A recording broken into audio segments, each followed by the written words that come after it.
తరువాత ఆత్మ సంబంధమైనది. మొదటి మనుష్యుడు భూ సంబంధి అయి మట్టి నుండి పుట్టినవాడు, రెండవ మనుషుడు పరలోకం నుండి వచ్చినవాడు. మట్టి నుండి పుట్టినవాడు ఎట్టివాడు, మట్టి నుండి పుట్టిన వారును అట్టివారే. పరలోక సంబంధి ఎట్టివాడు, పరలోక సంబంధులను అట్టివారే. రోమపత్రిక 5వ అధ్యాయం 12వ వచనం కూడా చదువుకుందాం. రోమపత్రిక 5:12. ఇట్లుండగా ఒక మనుషుని ద్వారా పాపమును, పాపము ద్వారా మరణమును లోకంలో ఎలాగూ ప్రవేశించును, అలాగునే మనుషులందరూ పాపం చేసినందున మరణము అందరికీ సంప్రాప్తమాయెను. ప్రార్థన చేసి దేవుని మాటలు ధ్యానం చేద్దాం. పరిశుద్ధుడా, ప్రేమ కలిగిన ప్రభువా, మహాఘనత వహించిన మా దేవా, మీ వందనాలు. కాలములు, సమయములు మీ చేతిలో ఉన్నాయి. భయంకరమైన దినాల్లో మేమున్నాం. అయితే మీ కుమారుని గురించి ప్రకటించే ధన్యత మాకు అనుగ్రహించారు. ప్రశాంతంగా నీ వాక్కును బహిరంగంగా ప్రకటించుకునే కృప నేటి దినాన్న ఈ యొక్క గ్రామంలో మీరు ఇచ్చిన భాగ్యం బట్టి వందనాలు. స్పష్టమైన నీ మాటలు ప్రజల హృదయాల్లో పని చేయగలగడానికి మీ ఆత్మ సహాయాన్ని అందించండి. నిలబడిన నీ దాసుడు అశక్తుడు, నీ శక్తి చేత నింపండి. మీ ఆత్మ ద్వారా మీ కుమారుని ప్రత్యక్షపరచండి. మన్నునైన నన్ను మరుగుపరచండి. నీ మహిమగల మాటల చేత ప్రజలను మేలు దీవెన కలిగించండి. మీ యొక్క అద్భుతమైన సహాయం పొంది నీ మాటలు అవగాహన చేసుకోవడానికి కృప పాలింపు చేయమని, మహిమాఘనత ప్రభావాలు మీరే పొందమని ప్రభువైన యేసుక్రీస్తు వారి శ్రేష్టమైన నామంలో అడిగి వేడుకొనుచున్నాం తండ్రి, ఆమేన్. దైవ గ్రంథమైన బైబిల్లో ఎక్కువ ఉన్నట్టుంది కదా బాగా. దైవ గ్రంథమైన బైబిల్లో ఈరోజు ఇద్దరు వ్యక్తుల గురించి మనము ధ్యానం చేయాలని నేను ఆశపడుతున్నాను. ఇక్కడ మనం చదివిన భాగంలో మనకి ఆ వ్యక్తులు కనబడుతున్నారు. అది మనం ఒకసారి చూస్తే 45వ వచనంలో మనం చూస్తాం. ఆదాము మొదటి మనుష్యుడు అని రాయబడింది. తర్వాత కడపటి ఆదాము జీవింపచేయు ఆత్మ ఆయను. ఇద్దరు వ్యక్తులు గురించి పరిశుద్ధాత్ముడు దైవ గ్రంథంలో రాయించారు. మొదటి ఆదాము అంటే దేవుడు మొట్టమొదటి చేసిన వ్యక్తి మొదటి ఆదాము. తర్వాత మరొక ఆదాము గురించి ఇక్కడ రాయబడింది కడపటి ఆదాము. ఈయన ప్రభు అయిన యేసుక్రీస్తు గురించి రాయబడిన మాట. వీరిద్దరూ ఈ లోకములో ఒక ప్రత్యేకమైన వ్యక్తులుగా బైబిల్ గ్రంథం తెలియచేస్తుంది. ప్రపంచంలో ఉన్న మానవ జాతి అంతా ఈ ఇద్దరి మధ్య విభాగించబడుతుంది. కొంతమంది మొదటి ఆదాములో ఉంటారు, కొంతమంది కడపటి ఆదాములో ఉంటారు. తండ్రి అయిన దేవుడు ఈ లోకంలో ఉన్న ప్రజలందరూ కూడా కడపటి ఆదాములోనికి వచ్చి కడపటి ఆదాము అయిన ప్రభువైన యేసుక్రీస్తు ద్వారా ఆశీర్వదించబడాలని ఆయన ఆకాంక్షిస్తున్నాడు. కాబట్టి వీరిద్దరి మధ్య ఉన్న వ్యత్యాసాలు ఏమిటో మనం కనుగొనాలి. అదేవిధంగా ఇద్దరు ఎవరు దేవుని ద్వారా మేలును ఆశీర్వాదాన్ని మనకు అందించారో కూడా మనం కనుగొనాలి. కాబట్టి మొదటి ఆదాము ఎంత వాస్తవమో ఈ కడపటి ఆదాము కూడా అంతే వాస్తవముగా ఈ లోకానికి వారు పంపించబడినట్టుగా మనం గమనిస్తున్నాం. ఆదాములు ఇద్దరే, ఒక ఆయన మొదటివాడు, రెండో ఆయన కడపటివాడు. రెండో ఆదాము అనడానికి అవకాశం లేదు. మొదటి ఆదాము కడపటి ఆదాము అని దైవ గ్రంథం చాలా స్పష్టంగా తెలియచేస్తుంది. కాబట్టి మొదటి ఆదాము ఎలాగూ తయారు చేయబడ్డాడు, మొదటి ఆదాము ఎలాగూ తయారు చేయబడ్డాడు, ఎలాగూ పతనమయ్యాడు అన్న సంగతి మనం ఆలోచించాలి. ఆ తర్వాత కడపటి ఆదాము ద్వారా మనం ఎలాగూ దైవ సన్నిధికి రాగలుగుతున్నాం, దేవుని ఆశీర్వాదాలు పొందగలము అన్న విషయాలు కూడా ఆలోచించాలి. చూడండి, ఇక్కడ మొదటి ఆదాము అన్నాడు, కడపటి ఆదాము అన్నాడు. కానీ ఇంకొక మాట కూడా మీరు గమనించాలి. ఇక్కడ 15వ అధ్యాయంలోనే 45వ వచనంలో, కొరింథీ పత్రిక 15వ అధ్యాయము 45వ వచనంలో చూడండి, ఇందు విషయమై ఆదాము మొదటి మనుష్యుడు అన్నాడు. తర్వాత ప్రాణాయను,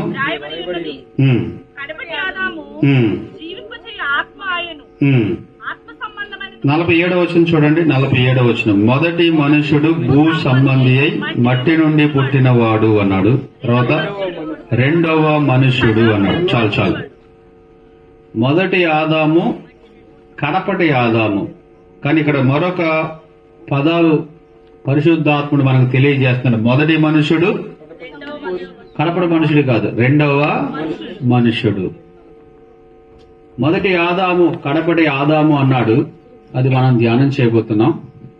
అయితే మొదటి మనుషుడు రెండవ మనుషుడు అని చెప్పాడు. మనందరికీ సందేహం వస్తుంది, మొదటి మనుషుడు ఆదాము అయితే రెండవ మనుషుడు యేసుక్రీస్తు అయితే మరి ఆదాముకు యేసుక్రీస్తుకి మధ్య ఉన్న దూరము చాలా దూరం, అంటే చాలా సంవత్సరాలు ఉన్నాయన్నమాట. కొన్ని వేల సంవత్సరాలు ఆదాముకి ప్రభువైన యేసుక్రీస్తుకి మధ్య ఉన్నాయి. మరి అప్పటి నుంచి యేసుక్రీస్తు పుట్టే వరకు ఇంకా మనుషులు ఎవరు పుట్టలేదా? మరి వాళ్ళందరినీ ఎందుకు సంఖ్యలో పరిశుద్ధాత్ముడు చేర్చలేదు అని మనం ఆలోచిస్తే, ఈ ఇద్దరు మనుషులు చాలా ప్రత్యేకమైన వారు. వీళ్ళిద్దరూ ఒక ప్రత్యేకమైన రీతిలో ఈ భూలోకానికి వచ్చిన వారు. మొట్టమొదటిది, ఆదాము పాపము లేకుండా ఈ లోకంలోనికి ఉద్భవించాడు. ఆదాము తయారు చేయబడినప్పుడు ఆదాములో పాపం లేదు. దేవుని పోలికలో, దేవుని స్వరూపములో తయారు చేయబడిన వాడు. నిష్కల్మషమైన దేహముతో, ప్రాణముతో, ఆత్మతో దేవునితో సహవాసం కలిగిన వాడు ఆదాము.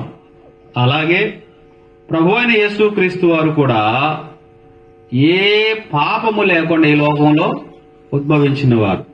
అందుకే ఆదాము మొదటి మనుషుడు, ఈయన రెండవ మనుషుడు అని చెప్పాడు. ఈ ఇద్దరు వ్యక్తులే పాపము లేకుండా ఈ లోకానికి వచ్చింది. అది మొదటి కారణం. రెండవ కారణం మనం చూస్తే, తల్లిదండ్రుల సహాయం లేకుండా పుట్టిన వారు కూడా వీళ్ళిద్దరే. ప్రభువైన యేసుక్రీస్తు వారు స్త్రీ పురుషుల సాంగత్యం ద్వారా పుట్టినవాడు కాదు, నేరుగా పరిశుద్ధాత్మ చేత గర్భము ధరించబడిన వాడ ఈ లోకమునకు పంపించబడ్డాడు. అలాగే ఆదాము దేవుని స్వచిత్తముగా తన స్వహస్తాలతో మన్నును తయారు చేసి వారి నాసిగా రంధ్రము గుండా జీవవాయువు నోదగా నరుడు జీవాత్మ. వీరిద్దరూ కూడా మానవాతీతమైన జన్మలు కలిగిన వారన్నమాట. ఒకటి పాపము లేని వారు, ఇద్దరు మనుషులే. రెండవది మానవాతీతమైన జన్మను కలిగి భూలోకంలోకి వచ్చిన వారు వీరిద్దరు. మూడవ కారణం కూడా మనం ఆలోచిస్తే, వీరిద్దరికీ మరణం లేదు. యేసు ప్రభువుకి మరణం లేదు, పుట్టుకి తప్ప. ఆదాముకి కూడా మరణం లేదు. మొదటి ఆదాము మరణాన్ని కొని తెచ్చుకున్నాడు, కడపడి ఆదాము మరణాన్ని స్వీకరించాడు. మరణాన్ని ఆయన ఏం చేశాడండి? రుచి చూశాడు. ఆ తర్వాత మనం ఆలోచించబోతున్నాం. యేసు ప్రభువులో పాపం లేదు, పాపము ద్వారా మరణం అని చెప్పాడు. పాపము ద్వారానే మరణం, పాపము లేకపోతే మరణం లేదు. యేసు ప్రభు మరణించవలసిన అవసరం లేదు, యేసు ప్రభు మరణమే లేదు యేసు ప్రభుకి. కారణం ఏంటంటే ఆయనలో పాపం లేదు కాబట్టి. అదే మానవుని పాపము ఆయన స్వీకరించాడు కాబట్టి, మన నిమిత్తము ఆయన పాపముగా చేయబడ్డాడు కాబట్టి మరణాన్ని ఆయన పొందడానికి అర్హుడుగా చేయబడ్డాడు. కాబట్టి ఈ మూడు కారణాలు బట్టి ఇద్దరు మనుషుల కోసం చెప్తా. మొదటి మనుషుడు ఆదాము, రెండవ మనుషుడు ప్రభువైన యేసుక్రీస్తు. ఆదాము పాపము చేయడం ద్వారా, ఆదాము పాపము ఎలా చేశాడు? ఆదాము నిర్మాణం మనం చూస్తే 7వ అధ్యాయం రెండవ ఆదికాండం 2వ అధ్యాయం 7వ వచనం ఒకసారి చూడండి. ఆదికాండం 2వ అధ్యాయం 7వ వచనం జాగ్రత్తగా మీరు పరిశీలించాలి. నెమ్మదిగానే మనం ధ్యానం చేస్తున్నాం. దేవుడైన యెహోవా నేల మట్టితో నరుని నిర్మించి వాని నాసికా రంధ్రములో జీవవాయువు నోదగా ఇక్కడ చూడండి, మట్టితో బొమ్మ చేయబడింది. తర్వాత ఆ నాసిక రంధ్రముల ద్వారా దేవుని ఆత్మ జీవము ఆయనలోనికి ప్రవేశించింది. 3 భాగాలు ఇక్కడ మనకు కనబడుతున్నారు. ఎన్ని భాగాలు? ఒకటి మట్టి ద్వారా తయారు చేయబడిన దేహము, రెండవది దేవుని నోటలో దేవుని ద్వారా మానవుని లోనికి ప్రవేశించింది జీవము, ఆత్మ. కాబట్టి జీవాత్మ అని చేయబడింది. అయితే మానవుడు పాపము చేసినప్పుడు ఆత్మ మృత స్థితిలోనికి వెళ్లిపోయింది. 2 మిగిలాయి. ఏం మిగిలాయి? 3 భాగాలు. ఒకటి శరీరము, 2 ప్రాణము, 3 ఆత్మ. ఆర్డర్గా చెప్తాం: ఆత్మ, ప్రాణము, శరీరం. మళ్ళీ చెప్తారా? ఆత్మ, ప్రాణము, శరీరం. ప్రాణానికి 3 ఇంకా చాలా పేర్లు ఉన్నాయి. ప్రాణమన్నా, హృదయమన్నా, మనసన్నా, జీవమన్నా ఒకటే. బైబిల్లో కీర్తన గ్రంథంలో అక్కడెక్కడ నా ప్రాణమా నాలో నీవేళ కృంగి ఉన్నావు, నాలో నీవేళ తొందరపడుచున్నావు, నిందకు హృదయము బ్రద్దలాయను అన్నమాట కూడా మనం చూస్తాం. హృదయం అన్నా, ప్రాణమన్నా, జీవమన్నా, ఆ మనసు అన్నా ఇవన్నీ ఒకటే. అందువల్ల మానవుడు 3 భాగాలుగా తయారు చేయబడ్డాడు. ఒకటి ఆత్మ గలవాడుగా ఉన్నాడు, 2 ప్రాణము గలవాడుగా ఉన్నాడు, 3 దేహము గలవాడుగా ఉన్నాడు. అయితే ఆదాము పాపము చేసినప్పుడు మరణము ఈ 3 మొదటి దానికి వచ్చిందనమాట. దేనికి? ఆత్మకు. ఆత్మ ఆదాము పాపము చేసిన వెంటనే మృత స్థితికి వెళ్లిపోయింది. ఆదాము ఇప్పుడు ఇంకెన్ని కలిగి ఉన్నాడు? 2 కలిగి ఉన్నాడు. ఏంటండి? ప్రాణము, శరీరం. ఇప్పుడు జంతువులను చూడండి. జంతువులకి ఏమున్నాయి? శరీరం ఉంది, ప్రాణం ఉంది, ఏం లేదు? ఆత్మ లేదు. ఇప్పుడు మనుషునికి ఆత్మ ఉంది, కానీ ఆత్మ ఎలా ఉంది? చనిపోయిన స్థితిలో ఉంది. మరి ఏమి ఉన్నాయి మనుషునికి? శరీరము, ప్రాణము. జంతువుకి ఏమున్నాయి? శరీరము, ప్రాణం. ఇప్పుడు మనుషునికి జంతువునికి తేడా ఏంటి? ఏమీ లేదు. అది ఆన్సర్. చాలా సందర్భాల్లో మనుషులు చేసే కొన్ని పాపాలు చూస్తే జంతువులు కూడా సిగ్గుపడతాయి. కారణం ఏంటి?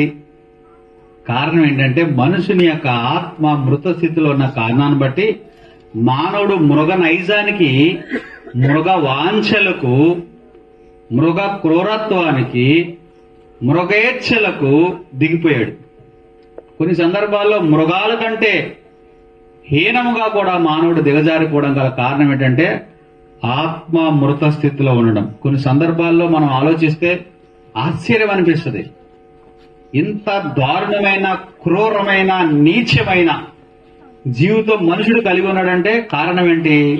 అతనికి ఏం లేదు, ఆత్మ మృత స్థితిలో ఉంది. మీరు ఎలా చెప్తారు అని నన్ను అడుగుతారు. ఎఫెసీ పత్రిక అందరికి తెలుసు కదా, 2:1 ఏమో రాయబడింది? ఎఫెసీ పత్రిక 2వ అధ్యాయము 1వ వచనం. ఎఫెసీలో ఉన్న సంఘములో ఎఫెసీ సంఘానికి పౌలు రాస్తున్నప్పుడు వారి గురించి ఆయన చెప్పే మాట, మీరు అపరాధముల చేతను చచ్చిన వారై ఉండగా అన్నాడు. అంటే వాళ్ళు చదువుకున్నప్పుడు మేమెప్పుడు చచ్చిపోయామంటారు, అవునా కాదా? మేము బ్రతికే ఉన్నాం, ఆహారం తింటున్నాం, వస్త్రాలు కట్టుకుంటున్నాం, పిల్లలు కంటున్నాం, సంసారం చేస్తున్నాం, ఈ లోకంలో మేము బాగానే ఉన్నాం కదా, ఈనాటి చచ్చిపోడు అంటున్నారంటారు. కానీ ఆత్మీయంగా ప్రభు అయిన యేసు క్రీస్తునందు విశ్వాసం ఉంచని ఏ వ్యక్తి అయినా గాని అతడు ఆత్మీయంగా చనిపోయినవాడు. ఆ కారణాన్ని బట్టే పాపం అంటే ఏంటో తెలియదు, పరిశుద్ధత అంటే తెలియదు, దేవుడు అంటే తెలియదు, నరకం అంటే తెలియదు, చనిపోయిన తర్వాత ఎక్కడికి వెళ్తారో తెలియదు, హృదయంలో నెమ్మది ఉండదు, దైవికమైన భయం ఉండదు, దేవునికి విధేయత చూపించాలని ఆశ ఉండదు. ఎంత కాలం అయినా తినడం, తాగడం, సుఖించడం, చనిపోవడం, నరకానికి వెళ్లిపోవడం. ఒక జంతువు యొక్క ప్రాధాన్యతలకు, ఆత్మీయంగా మృతమైన వ్యక్తి యొక్క ప్రాధాన్యతలకు పెద్ద తేడా ఏముండదు. జంతువులు ఏం చేస్తాయి?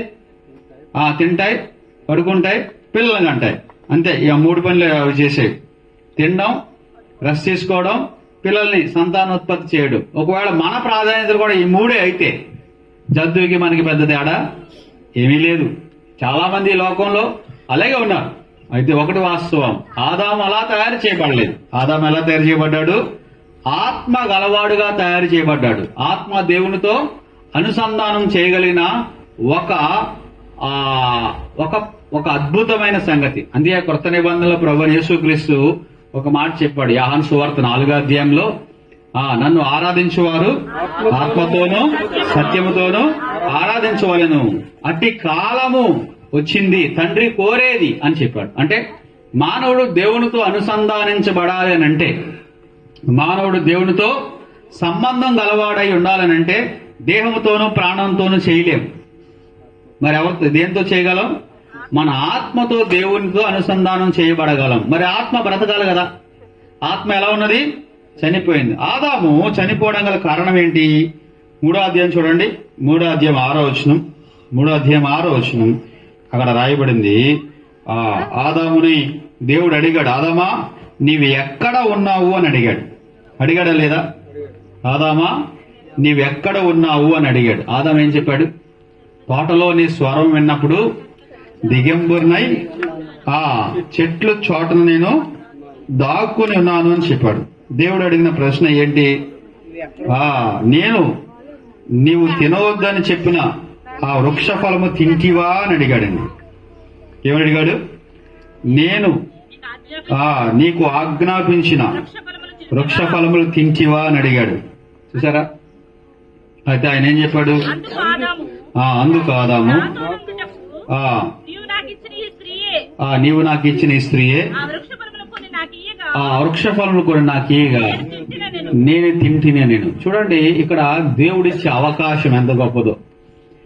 ఆదాము ఆ వృక్ష ఫలాలు తిన్నాడో లేదో ఎవరికి తెలుసు? ఆయనకి తెలుసు. కానీ ఆదాముని అడిగే ప్రశ్న ఎంత సూటిగా ఉందో చూడండి. ఆదామా నీవెక్కడా అని అడుగుతున్నాడు. ఆదాము ఏం చేస్తున్నాడండి? దాక్కుంటున్నాడు అనమాట. ఆదాము తను తాను దాచుకోవాలి, తను తాను మరుగైపోవాలి, తను ఎవరికి కనిపించకూడదు, ఎవరికి తెలియబడకూడదనే ఒక స్వభావం ఆదాములోనికి రావడం గల కారణం ఏంటంటే పాపం. అంతకుముందు దేవుని ఎదుట యథార్థత కలిగి, పరిశుద్ధత కలిగి, భక్తి కలిగి ఎంతో ధైర్యంగా దేవుని ఎదుట ఈ వ్యక్తి ఇప్పుడు ఏం చేస్తున్నాడండి? వెనక్కి అయిపోతున్నట్టు మనం గమనిస్తున్నాం. దాక్కుంటున్నట్టు మనం గమనిస్తున్నాం. ఒక ప్రశ్న, దేవునికి కనబడకుండా దాగగలవా? దేవుడు కన్నులు చూడలేని స్థలంలో నీవు ఉండగలవా? దేవుని తెలియకుండా నీవు దాచుకోగలవా? చాలా మంది వ్యర్థ ప్రయత్నాలు చేస్తారు. ఆదాములే. ఆదాము చెట్లు తను దాస్తాయేమో అనుకుంటున్నాడు, పొదలు తను దాస్తాయేమో అనుకుంటున్నాడు. కానీ దేవుని కన్నులకు పాతాళము చాలా స్పష్టంగా కనబడుతుందంట. నరుని హృదయం మరీ తేటగా కనబడును కదా అని రాయబడింది. నీవే కాదు, నీ హృదయ ఆలోచనలు కూడా ఆయన ఎరిగిన వాడు. యేసు ప్రభు సువార్తల్లో మనం చదివితే వారి హృదయ ఆలోచనలు ఎరిగి ఆయన వారికి జవాబు చెప్పేవాడు. సీమోను సీమోను, నీ హృదయంలో ఎందుకు ఇలా తలంచుచున్నావు? పాపి అయిన ఈ స్త్రీ ఆయన ముట్టుకొనిచున్నది, ఆయన ప్రవక్త అయితే ఆమె ఎవరో కనుగొను కదా అనుకుంటున్నాడు. అప్పుడు యేసు ప్రభు అన్నాడు, సీమోను నీ ఇంటికి నేను వచ్చాను, నువ్వు నాకు కాళ్లకు నీళ్ళు ఇవ్వలేదు, తలకు నూనె పెట్టి అంటలేదు. కానీ ఈమె నీ ఇంటిలో ప్రవేశించినప్పటి నుంచి కూడా తన కన్నీళ్లతో నా పాదాలు కడుగుతుంది, తన తల వెంట్రుకలతో దాన్ని శుద్ధి చేస్తుంది, దాన్ని తుడుస్తుంది, నా పాదములను ముద్దు పెట్టుకునుడా మానలేదు అని చెప్పాడు. అంటే నీ హృదయమును కూడా ఆయన పరిశీలించగలడు, పరిశోధించగలడు, సూటిగా చూడగలడు. ఆదాము దగ్గర ఆయన చేసిన ప్రశ్నే అది. ఆదాము ఎందుకు ఈ యొక్క వృక్ష ఫలము తిన్నాడో మనం ఆలోచిస్తే, ఇక్కడ ఆదాముని అడిగిన ప్రశ్న ఏంటి? ఆదాముని అడిగిన ప్రశ్న, ఆదాము 6వ వచనం మనం చూస్తే, ఆ స్త్రీ వృక్ష ఫలములకు ఆహారం మంచిదియు కన్నులకు అందమైనదియు వివేకమిచ్చు రమ్యమైనది ఉండి చూసినప్పుడు ఆమె దాని ఫలములో కొన్ని తీసుకుని తిని తనతో పాటు తన భర్తకును ఇచ్చెను, అతని కూడా తినను. చాలా కాలం ఈ వచనం నేను చదువుతున్నప్పుడు ఆదాము ఎక్కడో ఉన్నాడు, ముందు అవ్వ తినేసింది, ఆ తర్వాత తీసుకెళ్లి ఆదాంకి ఇచ్చిందని అనుకునేవాడిని. కొంచెం దగ్గరగా నిశ్చితంగా పరిశీలిస్తే అక్కడ మాట మనం గమనించండి. ఆ వృక్ష ఫలం గురించి సాతాను ఎంత స్పష్టంగా వివరించాడో మీరు చూడండి. మీరు చావనే చావరు అని చెప్పాడు.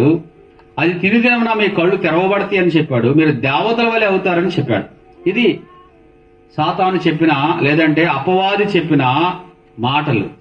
కానీ అపవాది కూడా ఆ వృక్ష ఫలాలు తీసి అవ్వ నోట్లో పెట్టలేదు. అది గుర్తుపెట్టుకోవాలి.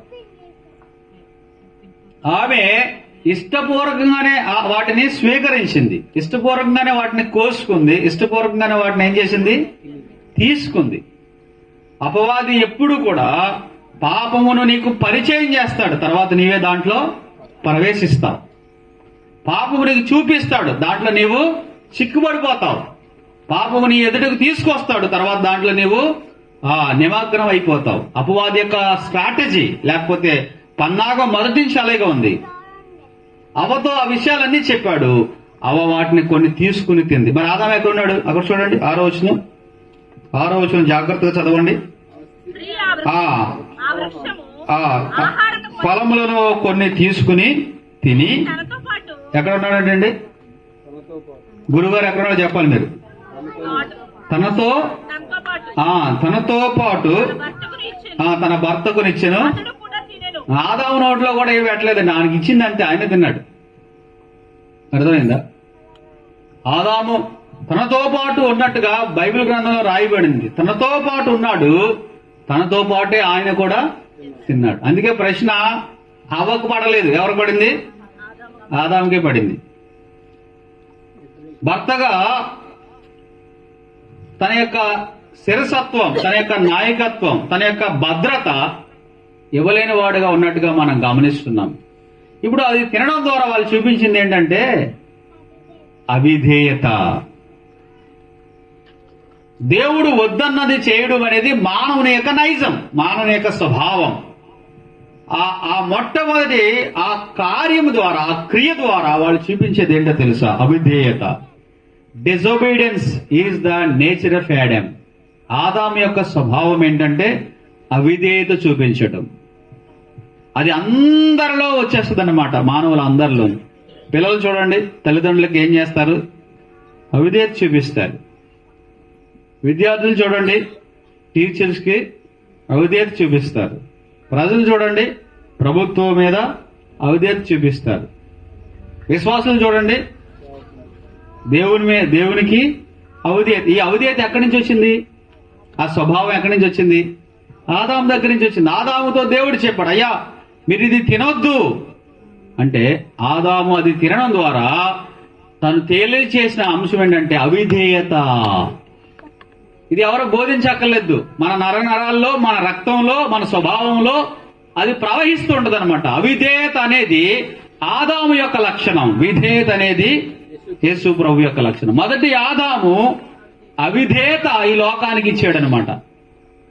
అవిధేయత చూపించడం, భార్య భర్తకు అవిధేయత చూపించడం, భర్త భార్యకు అవిధేయత చూపించడం, పిల్లలు తల్లిదండ్రులకు అవిధేయత చూపించడం, విశ్వాసులు దేవునికి అవిధేయత చూపించడం. ఏ రిలంలో చూసినా, ఏ విభాగాల్లో చూసినా అవిధేయత ఏలుబడిలో ఉన్న లోకంలో మనం ఉన్నాం. ఎక్కడి నుంచి వచ్చింది? ఆదాము చేసిన మొదటి పాపంలో ఉన్న మొట్టమొదటి లక్షణం ఏంటంటే అవిధేయత. అవిధేయత అనేది ఎంత భయంకరమైన పాపమో మీకు తెలుసా?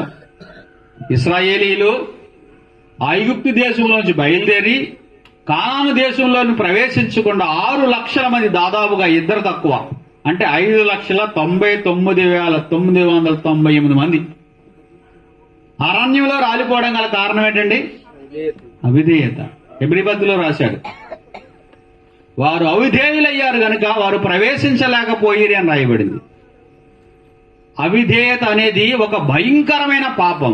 విధేయత అనేది యేసుక్రీస్తు యొక్క స్వభావం. చాలా సందర్భాల్లో మన విశ్వాసులైన మన జీవితంలో కూడా చాలా విషయాలకి అవిధేయత దేవుని ఉగ్రత తీసుకొస్తే, విధేయత దేవుని ఆశీర్వాదాన్ని తీసుకొస్తుంది. అవిధేయత మరణాన్ని తీసుకొస్తే, విధేయత రక్షణ తీసుకొచ్చింది. ఒకని అవిధేయత లోకమునకు మరణమును తీసుకురాగా ఒకని విధేయత లోకములోనికి జీవాన్ని తీసుకొచ్చిందని రోమపత్రిక 5వ అధ్యాయం కింద చెప్పాడు. నీవు అవిధేయతగా ఉన్నావా, విధేయత చూపిస్తున్నావా ఆలోచించి. చాలా సందర్భాల్లో సువార్త నీకు వినిపించబడింది. నువ్వు పాపములో ఉండి చనిపోతే నరకానికి వెళ్ళిపోతావు, అగ్ని గుండానికి వెళ్ళిపోతావు, దేవుని ఉగ్రతలోనికి వెళ్ళిపోతావు అని దేవుని వాక్కు నీతో మాట్లాడి సూటిగా నీ హృదయాన్ని బద్దలు చేస్తున్నా గాని చాలా మంది సువార్తకు అవిధేయులవుతారు. సువార్తకు అవిధేయులైతే ప్రతిదండన అని రాయబడింది అనమాట. సువార్తకు అవిధేయులైన వారు, యేసు క్రీస్తుకు అవిధేయులైన వారికి ప్రచండమైన దైవోగ్రత రాబోతున్నది అని రాయబడింది. ఆదాము పాపము ద్వారా, ఆ మొదటి మనుషుడు, ఆ మొదటి ఆదాము పాపము ద్వారా మనకు తెలియజేసేది ఏంటంటే అవిధేయత అనేది మన స్వభావము. ఇప్పుడు ఏం చేయాలి మరి? కడపటి ఆదాములోనికి మనం ట్రాన్స్ఫర్ కావాలి. కడపటి ఆదాము ఎవరండి? విధేయుడు. ఎవరికి విధేయుడు? పరలోకమందున తండ్రికి విధేయుడు. ఆయన చిత్తాన్ని నెరవేర్చట్లో ఆయన చూపించిన విధేయత ఎంత గొప్పదో. హెబ్రీ-పత్రిక 2వ అధ్యాయం 10వ వచనంలో కూడా రాయబడింది. మన రక్షణకర్త శ్రమల ద్వారా ఆయనను సంపూర్ణుడిగా చేశాడని రాయబడింది. ఆయన అనేక విషయాల్లో, అన్ని విషయాల్లో మనవలే శోధించబడినప్పటికీ ఆయన విధేయత గలవాడుగా ఉన్నాడు. కాబట్టి ఆలోచించండి, ఆదాము స్వభావములోనే ఉన్నామా, యేసుక్రీస్తు స్వభావంలోనికి వచ్చామా? రెండవది, ఆదాము ఆ పండు తినడం ద్వారా చూపించిన రెండవ లక్షణం ఏంటంటే తిరుగుబాటు. ఏంటండి? తిరుగుబాటు. ఎవరి మీద తిరుగుబాటు చేశాడు? దేవుడి మీదే తిరుగుబాటు చేశాడు. తిరగబడే స్వభావం కూడా ఆదాము దగ్గర నుంచి వచ్చింది. తిరుగుబాటు స్వభావం. ఆదాము దేవుని మీద తిరుగుబాటు చేశాడు. దైవాజ్ఞకు విరోధమైన తిరుగుబాటు, దేవుని కట్టడలకు విరోధమైన తిరుగుబాటు ఆదాము చేశాడు. తిరగబడే స్వభావం కూడా ఆదాము స్వభావమే. యేసు ప్రభు ఆయన తన్ను హింసించు వారిని బెదిరించలేదంటండి. ఏం చేయండి? తన్ను హింసించు వారిని కూడా బెదిరించగా న్యాయముగా తీర్పు తీర్చు తండ్రికే తన్ను తాను అప్పగించుకోడని పేతురు రాశాడు అనమాట. కానీ పేతురు ఏం చేసాడు తెలిసిన? తిరగబడ్డాడు. కత్తి తీసుకుని వేస్తే ఏం ఊడిపోయింది? చెవి ఊడిపోయింది. బైబిల్ పండితులు అంటున్నారు చేపలు పట్టుకునేవాడికి కత్తి ఏం ఉపయోగిస్తాడని. వల వేయడం బాగొచ్చు కానీ కత్తి విసరడం రాదంట. ఎవరికి? సైనికుడు కాదు కదా. పీకి నరుకుదామంటే చెవి నరికాడంట. అయితే ఆలోచించండి, ఆదాము పాపములో ఇమిడి ఉన్న మరొక లక్షణం ఏంటంటే తిరగబడే స్వభావం, తిరుగుబాటు స్వభావం. మనకున్నదా? వాక్యం మీద తిరగబడ్డాం, పరిశుద్ధత మీద తిరగబడ్డాం, ప్రభు గద్దించినప్పుడు, మాట్లాడినప్పుడు తిరుగుబాటు చేయడం. ఆదాము తిరుగుబాటు చేశాడు. అదే స్వభావం మానవులందరికీ వచ్చింది. బైబిల్ గ్రంథంలో చాలా సందర్భాల్లో, చాలా వ్యక్తుల్లో ఈ యొక్క స్వభావాన్ని మనం చూస్తాం. మన జీవితంలో కూడా కనబడుతుంది. దేవుడు చెప్తాడు, దేవుని వాక్కు చెబుతుంది, దేవుని ఆత్మ చెబుతాడు. ఏమని? విధేయత చూపించండి, తిరుగుబాటు చేయొద్దు. ఇశ్రాయేలీలు 2 సంవత్సరాలకి ఎక్కడికి వచ్చారు? వాళ్ళు కానాను బోర్డర్స్కి వచ్చారనమాట. సంఖ్యాకాండం 13వ అధ్యాయంలో ఈ విషయాలు రాయబడ్డాయి. చూడండి, ఎలా చూడండి. అయితే 12 మందిని గోత్రానికి ఒకరు చెప్పిన వేగులు వారిని పంపించారు. మనం ప్రవేశించే దేశము పాలు తేళ్లు ప్రవహించే దేశమేనా? అక్కడ ప్రజలు ఎలాంటి వారు, అక్కడ పంటలు ఎలాంటివి, వారి పట్టణాలు ఎలాంటివో మీరు చూసిరండి అంటే వెళ్ళారు. వెళ్ళి వారంతా పరిశీలించారు 40 దినాలు. ఒక పెద్ద ద్రాక్ష గెల కోసుకుని వచ్చారు, కొన్ని పళ్ళు తెచ్చారు. తర్వాత వాళ్ళు చెప్పిన మాట ఏంటో తెలుసా? మనం ఆ దేశాన్ని స్వతంత్రించుకొనలేము. అక్కడ ఆజానుభావులు ఉన్నారు, నెఫీలీలు ఉన్నారు. వారు మామూలు కాదు. వాళ్ళని చూస్తే మనం మిడతల్లాగా ఉన్నాం. వారి దృష్టికి మిడతల్లాగానే ఉన్నాం, మన దృష్టికి మిడతల్లాగానే ఉన్నాం. మనం ఆ దేశాన్ని స్వతంత్రించుకోలేమని 10 మంది చెప్పారు. అయితే యెహోషువ, కాలేబు ఏం చెప్పారంటే మీరు దేవుని మీద తిరగబడొద్దు అని చెప్పారండి. ఏంటంటే మీరు దేవుని మీద తిరగబడొద్దు. ఆయన మన యందు ఆనందించిన ఎడల ఆ దేశాన్ని ఆయన మనకి ఇస్తాడు. మీరు వారికి భయపడవద్దు అంటే వారందరూ రాళ్లు తీసుకున్నారనమాట. ఎవరిని కొట్టడానికి? కాలేబుని యెహోషువను కొట్టడానికి. వీళ్ళు ఏం చేశారు? తిరగబడ్డారు. కాలేబు యెహోషువలు ఏం చేశారండి? లోబడ్డారు. వాళ్ళిద్దరే ప్రవేశించారు. మిగతా వాళ్ళందరూ కూడా అరణ్యంలో రాలిపోయారు. అర్థమైందా? తిరుగుబాటు వలన కలిగే నష్టం భయంకరం. నువ్వేంటో తెలియదా? నువ్వేం చేస్తున్నావో తెలియదా? నువ్వేం చూస్తున్నావో తెలియదా? నీ భక్తి ఎంతో తెలియదా? నీ యొక్క హృదయంలో ఉన్న ఆ యొక్క ఇచ్చలు, ఆ కోరికలు, నువ్వు చేస్తున్న అవన్నీ నీకు తెలియదా? దేవుడికి తెలియదా? అయితే తిరుగుబాటు చేస్తున్నావు అనమాట. వేషధారణ కూడా ఒకలాంటి తిరుగుబాటు. లోపల లేనిది బయటకు చూపించిన ఒకలాంటి తిరుగుబాటు. కాబట్టి ఆదాము పాపము చేయడానికి గల కారణం ఏంటంటే అవిధేయత ఒకటైతే, తిరుగుబాటు రెండోదిగా మనం చూస్తున్నాం. తిరుగుబాటు రెండోది. 7వ వచనం చూడండి. 3వ అధ్యాయం 7వ వచనము. అప్పుడు వారిద్దరు కన్నులు తెరవబడెను, వారు తాము దిగంబరులమని తెలుసుకుని అంజూరపు ఆకులు కుట్టి తమకు కచ్చడములను చేసుకునిరి. ఇక్కడ తమ పాపములను తాము కప్పుకోవడానికి సొంత ప్రయత్నాలు చేస్తున్నారన్నమాట. ఇది మొదటి ఆదాముకున్న 3వ లక్షణం ఏంటంటే తను చేసిన పాపమును తానే కప్పుకోవడానికి ప్రయత్నాలు చేస్తారన్నమాట. వారు పాపములను పోగొట్టుకోవడానికి వారు చేసే ప్రయత్నాలే ఆదాము ప్రయత్నం అన్నమాట. ఆదాము పాపము చేశాడు. ఆదాము దేవునికి విరోధముగా తిరుగుబాటు చేశాడు, అవిధేయత చూపించాడు. పరిష్కారం ఎక్కడ కనుక్కోవాలి? దేవుని దగ్గర కనుక్కోవాలి. కానీ ఇతను ఎక్కడ కనుక్కుంటున్నాడు? తానే ఒక పరిష్కారాన్ని కనుక్కోండి. ఈ లోకంలో పాప ప్రక్షాళన కొరకు లోకమంతా చేసే ప్రయత్నాలు ఇవే. వారే ఒక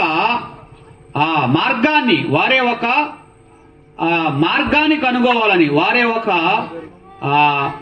పాపము పోయే ప్రక్షాళన కనుగోవాలని, వారే ఒక పాప విమోచన కనుగోవాలని మానవులందరూ ప్రయత్నాలు చేస్తున్నారు. అందుకే ఇన్ని రకాల మతాలు లేక ఇన్ని రకాల మార్గాలు లోకంలోనికి వచ్చాయి. ఆదాము పాపము చేసిన తర్వాత తన సొంత ప్రయత్నాలు చూడండి, పాపాన్ని పోగొట్టుకోవడానికి పోతుందా?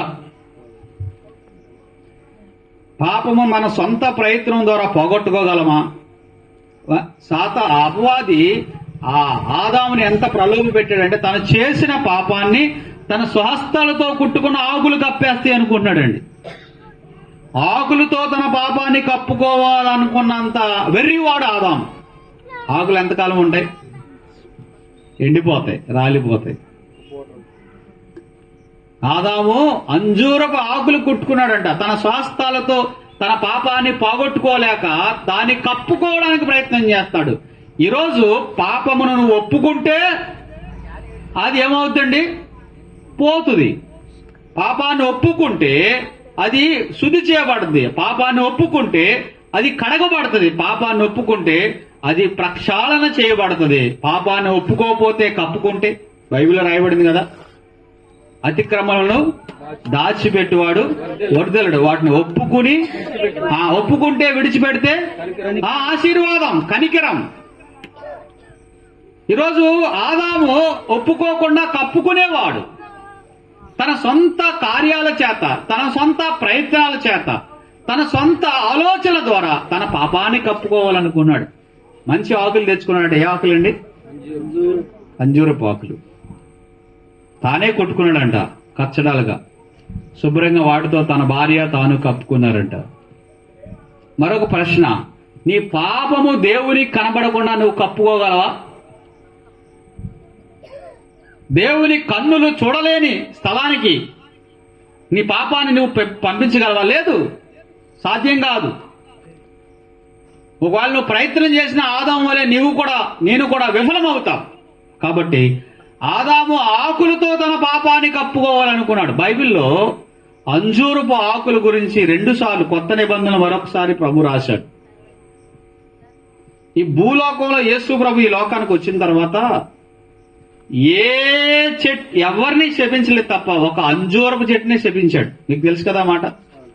ఆయన యెరూషలేముకు వెళుతున్నప్పుడు ఆకలి కొని అంజూరపు చెట్టుని చూశాడంట.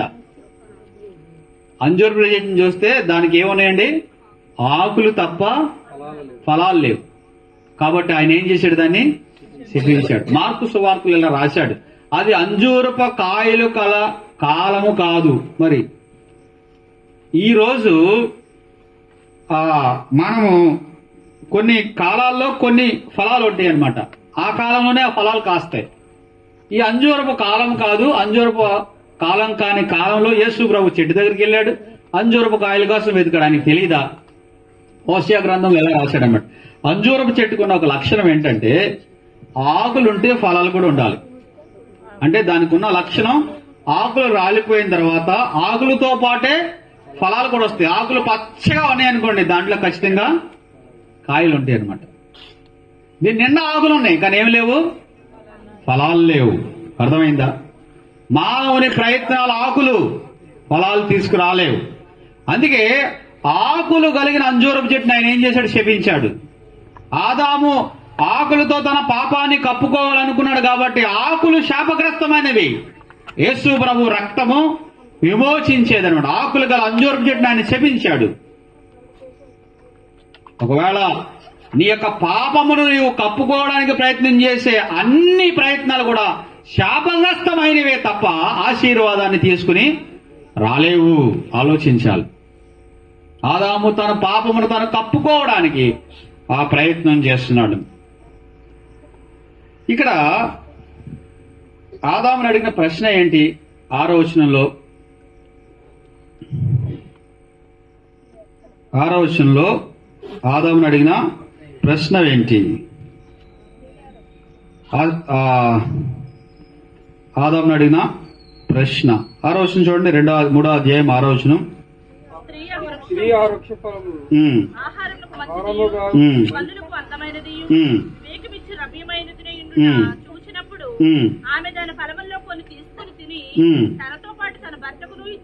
చూడండి 13వ వచనం చూడండి. 13వ వచనం 12 చదువుదాం. 12 అందుకు ఆదాము 11 చూడండి. 11 అందుకు ఆయన, నీవు దిగంబరవని నీకు తెలిపిన వాడెవడు?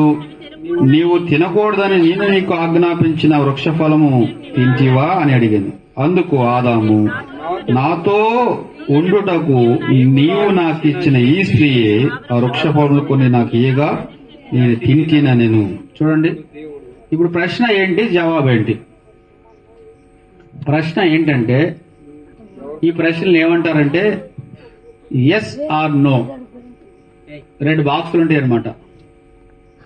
టిక్ పెట్టాలి. తెలిసే చిన్నపిల్లలకి అందరికి వచ్చి కదా.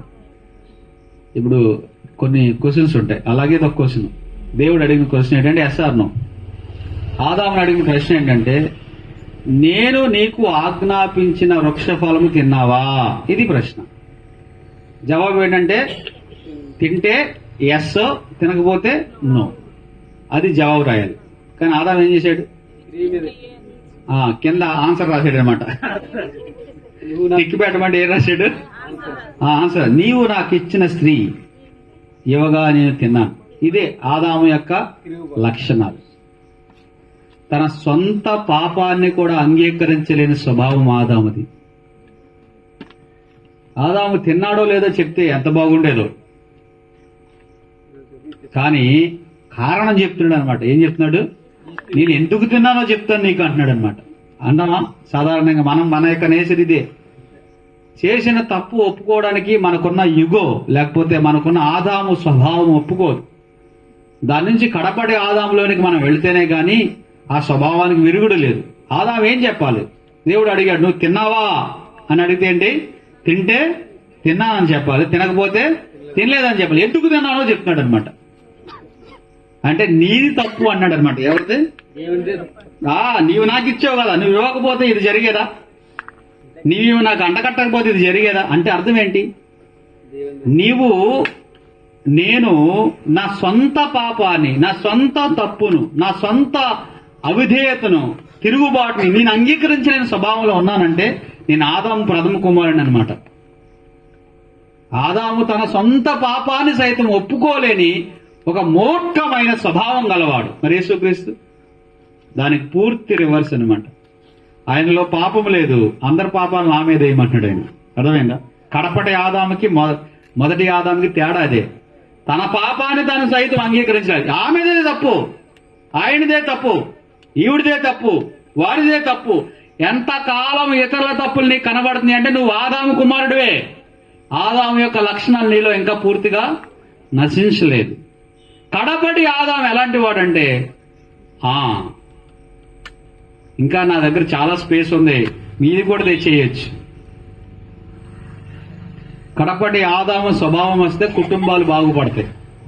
భార్యాభర్తల మధ్య సమస్య ఎప్పుడు ఎలా వస్తుంది? నీదంటే అయిందంటాడు, అయిందంటే ఇద్దరు ఎవరైనా ఒకళ్ళు సిలువ వేయబడితే అక్కడ సమాధానం ఏర్పడుద్ది అనమాట. ఒకళ్ళు సిలువ వేయబడితే, ఇద్దరు సిలువ వేయబడితే పరలోకం ఉంటుంది అనమాట. ఇద్దరు సిలువ దిగిపోతే పాతాళం ఉంటుంది అనమాట. కాబట్టి ఆలోచించండి, ఈ కడపటి ఆదాము తన సొంత పాపాలు ఏమీ లేనప్పటికీ అందరి పాపాలు భరించడానికి ఆయన సిద్ధంగా ఉన్నాడు. ఈ మొదటి ఆదాము తన సొంత పాపాన్ని, తన సొంత అవిధేయతను, తన సొంత తిరుగుబాటును సైతము అంగీకరించలేని వాడుగా ఉన్నాడు.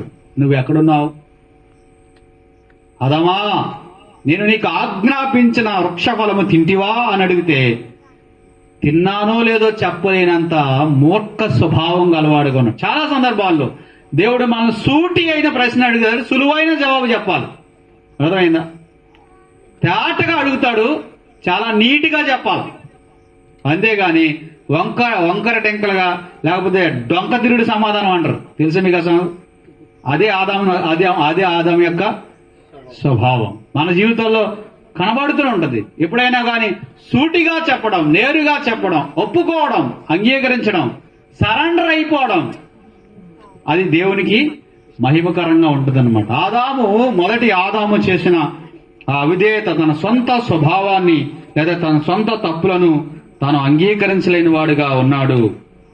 తానే దాన్ని దాచుకుని 8వ వచనం కూడా చదవండి. 3వ అధ్యాయం 8వ వచనంలో, చల్లపూట ఆదాము అతని భార్యతో తోటలో సంచరించిన దేవుడని యెహోవా స్వరం విని దేవుడని యెహోవా ఎదుటికి రాకుండా తోట చెట్ల మధ్యను దాక్కున్నాను. ఇక్కడ చూడండి, స్వరము విన్నాడంటే భయపడతాడంట.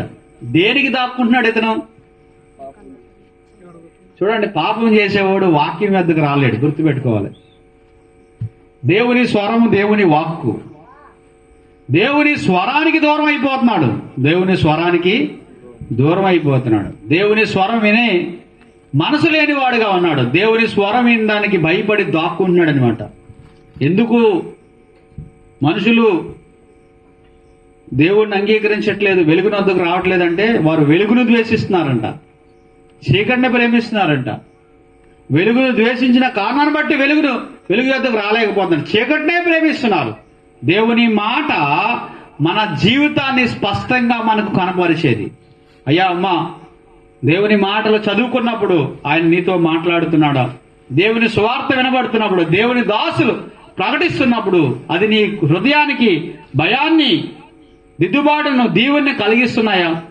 ఒక ఆయన ఉన్నాడు, ఏలి. చాలా కాలంగా పని చేస్తున్నాడు, చాలా కాలంగా యాజకుడిగా ఉన్నాడు, కానీ ఏం వినబడతలేదు? స్వరం వినబడతలేదు, చెవులు మందగించాయి. అప్పుడే ఉన్న బాలుడు సమూయేలు, దేవుని స్వరం స్పష్టంగా వినబడుతుంది. ఒకవేళ పరిచర్యలో ఎంతో కాలంగా ఉన్న నీ చెవులు మందగిస్తే దేవుని స్వరం వినబడదు. ఎంత కాలంగా ఇశ్రాయేలుకి దేవుని స్వరం వినబడతలేదు. బాలుడైన సమూయేలు దేవుని స్వరాన్ని వింటున్నట్టుగా మనం గమనిస్తున్నాం. దేవుని స్వరానికి దూరం అవుతున్న ఆదాము, అదే స్వభావం మనం కూడా కలిగి ఉంటాం.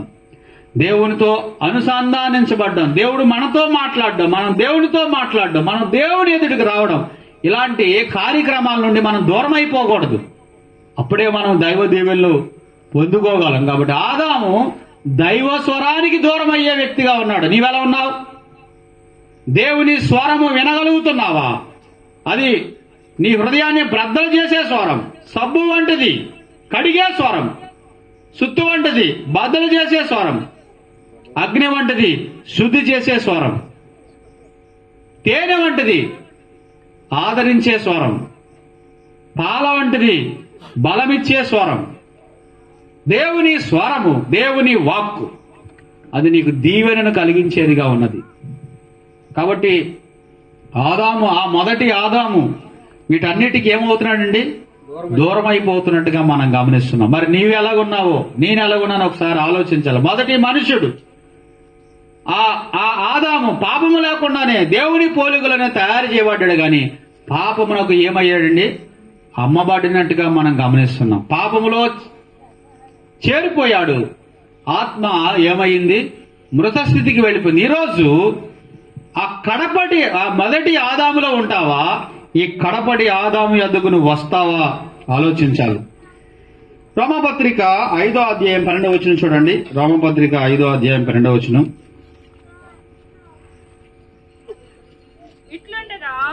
ఇట్లుండగా ఒక మనుషుని ద్వారా పాపము అన్నాడండి. చూసారా, దేవుడు ఎంత స్పష్టంగా రాశాడు. స్త్రీలందరికీ ఎగ్జామ్స్ ఇచ్చేసాడు అనమాట. నేనైతే ఇలా రాద్దును, అవ్వ ద్వారా పాపం అని రాద్దును అనమాట. కానీ ఒక మనుషుని ద్వారా పాపము అని చెప్పాడు. ఒక మనుషుని ద్వారా పాపము, మరణము ఎలాగూ ప్రవేశించెను అన్నాడు. చూడండి, మనుషుల ద్వారా పాపము, పాపము ద్వారా మరణము లోకంలోనికి ప్రవేశించింది. ఆదాము బీజము ఎవరిలో ఉన్నా గాని ఆదాము ద్వారా మృత స్వభావం కూడా వాళ్ళలోనికి ప్రవహించింది. యేసుక్రీస్తుకి ఎందుకు మరణం లేదంటే ఆదాము బీజము గలవాడు కాదు. ఆదాము బీజము ఎంత వరకు ప్రవహిస్తుందో అందరికీ మరణము సంప్రాప్తమైనది. చేయడం ద్వారా కాదు, బీజము ద్వారా వచ్చిందనమాట. కానీ దైవ బీజము అని రాయబడింది. దేవుని బీజము వాళ్ళలో ఉన్నది కాబట్టి వాడు పాపము చేయుడు అని రాయబడింది. దేవుని సంబంధులు దైవ బీజము గలవారుగా ఉంటారు. ఆ మొదటి ఆదాము ద్వారా వచ్చిన పాపము నుండి విమోచన ఈ కడపడి ఆదాము ద్వారా ఇవ్వబడుతున్నది. ఒక మనుషుని ద్వారా పాపము, పాపము ద్వారా మరణము లోకములోనికి ఎలాగో ప్రవేశించెను, అలాగే మరణం అందరికీ సంప్రాప్తమయ్యను. మరణములోనికి మనం అందరం వెళ్ళిపోయాం ఆదాము ద్వారా. అయితే పరలోకమందున్న దేవుడు, మహిమ కలిగిన దేవుడు తన కుమారుడని యేసుక్రీస్తుని మరలా ఈ లోకానికి ఆయన ఏం చేశాడండి? సత్శరీరుడిగా పంపించాడు. సత్శరీరుడు అంటే పాపము లేని శరీరం గలవాడు అని అర్థం. ఆదాము పాపము లేని శరీరం గలవాడే సత్శరీరుడు. యేసు ప్రభువు కూడా సత్శరీరుడిగా వచ్చాడు. కానీ ఆదాము పాపం చేయడం వల్ల అతడి పాప శరీరాకారంలో మారిపోయాడు. అలాగే ఆ ప్రభు అని యేసుక్రీస్తు వారు సశరీరుడిగా ఈ లోకానికి వచ్చి ఆయన జీవితంలో పాపం లేదు. ఆయన పుట్టినప్పుడు పాపం లేనివాడిగా పుట్టాడు. ఆయన జీవించినప్పుడు పాపం లేనివాడుగా జీవించాడు. ఆయన పాపముగా చేయబడ్డాడు. పాపాన్ని జయించాడు, మరణాన్ని జయించాడు, సమాధిని జయించాడు, తిరిగి లేచాడు. ఆదాము ద్వారా ఈ లోకానికి ఏమి సంప్రాప్తించాయి అంటే, 1 అవిధేయత, 2 తిరుగుబాటు, 3 కప్పుకునే స్వభావం, 4 దాక్కునే స్వభావం, 5 తన తప్పును సైతం తాను అంగీకరించలేని స్వభావం, 6 మట్టి నుండి పుట్టాడు కాబట్టి మట్టిలోనికి వెళ్ళిపోవాలి అని ఆజ్ఞాపించబడ్డాడు. అప్పుడు దాకా మట్టి నుండి వచ్చినా గాని ఇక మట్టిలోకి వెళ్లకుండానే జీవించే అవకాశం దేవుడిచ్చాడు. కానీ ఆదాము దాన్ని పోగొట్టుకుని మరలా మట్టిలోనికి వెళ్ళిపోతున్నాడు. అయితే కడపడి ఆదాము ఇచ్చిన ఆశీర్వచనాలు మనం ఒకసారి ఆలోచిద్దాం. చూడండి, 3వ అధ్యాయం 14వ వచనం చూడండి. 3వ అధ్యాయం 14వ వచనం. ఆదికాండం 3:14. అందుకు దేవుడైన యెహోవా సర్పముతో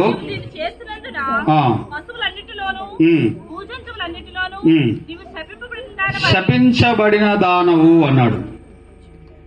శాపము అనేది మనకు కనబడుతుంది. 17వ వచనము, నేల శపించబడి ఉన్నది అని చెప్పాడు. శాపము ఎవరి ద్వారా వచ్చింది ఈ లోకంలోనికి? ఆదాం. అప్పుడు దాకా శాపం అనే మాటే లేదు.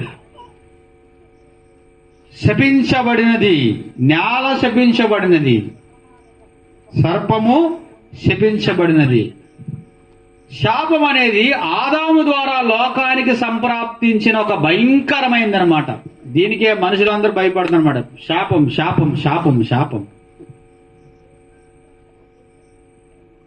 ఒకరి తర్వాత ఒకరికి, ఒకరి తర్వాత ఒకరికి, ఒకరి తర్వాత ఒకరికి. ఇది కూడా అంతే, బీజం నుంచి వచ్చేస్తుంది అనమాట. ఆదాము దేవుని చేత, ఆదాము శపించబడలేదు. ఎందుకంటే ఆదాము శపించబడడానికి దేవుడు ఆదాముని ఎందుకో శపించలేదు. నేను అనుకుంటున్నాను కనికరించాడు అనుకుంటున్నాను అనమాట. కానీ దేని శపించాడు? సర్పాన్ని శపించాడు, నేలను కూడా శపించాడు. ఇండైరెక్ట్ గా శాపం ఉంది కానీ డైరెక్ట్ గా శాపం రాలేదు. కానీ నేల శపించబడింది కదా, ఆ శాపమే ఆదాము ఏం చేస్తున్నాడు? భరించాల్సి వస్తుంది అనమాట. నేల శపించబడింది అని చెప్పాడు. శాపము ఆదాము ద్వారా ఈ లోకానికి వచ్చింది. గలతీ పత్రిక చూడండి, గలతీ పత్రిక 3వ అధ్యాయం 13వ వచనం. ఆత్మను గుర్చిన వాగ్దానము విశ్వాసం వలన లభించినట్లు, ఆత్మను గురించిన వాగ్దానం విశ్వాసం వలన లభించినట్లు పైన రాయబడింది. ధర్మశాస్త్రం దేని చేయలేకపోయిందో యేసు ప్రభు దాన్ని చేశాడు. ఆత్మను గురించిన వాగ్దానం విశ్వాసం ద్వారా దొరుకుతుంది అని చెప్పి ఆశీర్వాదము మనందరికీ కలగడానికి, అబ్రహాము ఏదైతే ఆశీర్వాదాన్ని పొందాడో యేసుక్రీస్తు ద్వారా అన్ని జనులందరికీ కలగడానికి క్రీస్తు మన కోసము శాపమై, శాపమై అని రాయబడి కింద రాయబడింది. కింద కింద కింద శాపమై అనేసి శాపగ్రాహి అయి అని రాయబడింది. అంటే అర్థం ఏంటి? శాపాన్ని ఆయన గ్రహించాడు. ఆయన శాపగ్రస్తుడు కాదు, శాపగ్రస్తులం మనం. ఆ శాపాన్ని ఈ లోకానికి తీసుకొచ్చింది ఆదాము. కానీ యేసు ప్రభు కల్వరి శిలువలో సమస్త శాపమునకు ఆయన సమాప్తిగా ఉన్నాడనమాట. ఇంకా నీవు శాపము కింద ఉండని అవసరం లేదు. కొంతమంది మీ పూర్వీకుల శాపం మీ మీద ఏలుబడి చేస్తుంది అంటారు. అవును, అయితే యేసుక్రీస్తు కుటుంబంలోనికి వచ్చాయి. ఆదాము కుటుంబంలో ఉంటే ఆదాము దగ్గర నుంచి ఉన్న శాపాలన్నీ మన మీద ఏలుబడి చేస్తాయి, దాంట్లో సందేహమే లేదు. అయితే యేసుక్రీస్తు కుటుంబంలోనికి వస్తే ఆదాము ద్వారా వచ్చిన శాపం ఏమవుతుందండి? యేసుక్రీస్తు దగ్గర ఆగిపోతుంది. పాపి కొండల దగ్గర నుంచి వచ్చినా గానీ ధవళేశ్వరం దగ్గర ఆగిపోతాయి శవాలు. ఎందుకని? ఆనకట్టు ఉంది అక్కడ. కుక్కలు, పిల్లులు, పందులు, ఆవులు, ఎద్దులు తేలుతుంటాయి. ఎందుకని? ఆగిపోద్ది అక్కడ. యేసు ప్రభు అనే ఆయన ఆదాము ద్వారా, ఆదాము పాపము ద్వారా, ఆదాము నైజము ద్వారా, ఆదాము తిరుగుబాటు ద్వారా, ఆదాము అవిధేయత ద్వారా వచ్చిన ప్రతి పాపమునకు ఆయన అడ్డుకట్టు వేస్తున్నాడు. ఆయన 2 చేతులు ఎందుకు చాపాడో తెలుసా? నా మీద వేయండి. అబ్రహాము ఆశీర్వచనము అన్ని జనులందరికీ కలిగి నిమిత్తము ఆ క్రీస్తు మన కొరకు శాపమయ్య అని రాయబడింది. నువ్వు ఎంత శాపములో ఉన్నా ఆ శాపాన్ని అంతటిని ఎవరు తీసుకున్నారండి? యేసు ప్రభు. ఇంకా నీవు ఆశీర్వదించబడే అవకాశం ఉంది. రెండవది 17వ వచనం చూడండి, 3వ అధ్యాయం 17వ వచనం. ఆదికాండం 3:17.